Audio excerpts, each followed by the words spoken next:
Cell phone కావచ్చు, లేదంటే గనక ఒక వాకీ టాకీ కావచ్చు, పేజర్ కావచ్చు, ఎట్లాంటి సిస్టమ్ మన చేతుల్లో ఉన్నా మనం యుద్ధం సందర్భంలో కనుక వేరే దేశంలో పడిపోతే వాటిని మన వాళ్ళు ట్రాక్ చేయడమే కాదు, ఆ దేశంలో ఉన్నటువంటి వాళ్ళు కూడా ట్రాక్ చేయగలుగుతారు, ట్రాక్ చేసి పట్టుకోగలుగుతారు.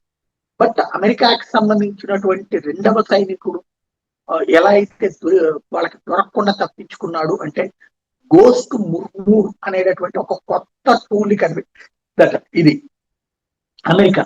ఇది దాని ఆధారంగానే ఇప్పుడు అమెరికా తన పైలట్ ని రెస్క్యూ చేసుకొచ్చింది అన్నట్టు న్యూయార్క్ టైమ్స్ పోస్ట్ బట్టి తెలుస్తోంది.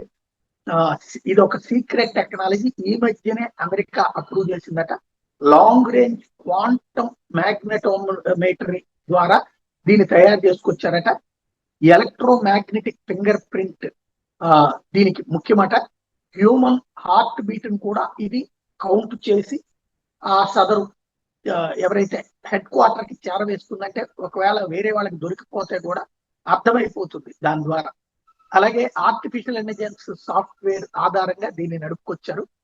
బ్యాక్గ్రౌండ్ నాయిస్ తో సహా మొత్తం అక్కడ పరిస్థితి ఏంటన్నటువంటిది హెడ్ క్వార్టర్ లో కూర్చుని గమనించేటటువంటి పరిస్థితి ఉంటుంది. తద్వారానే బతికిపోయారు అన్నమాట.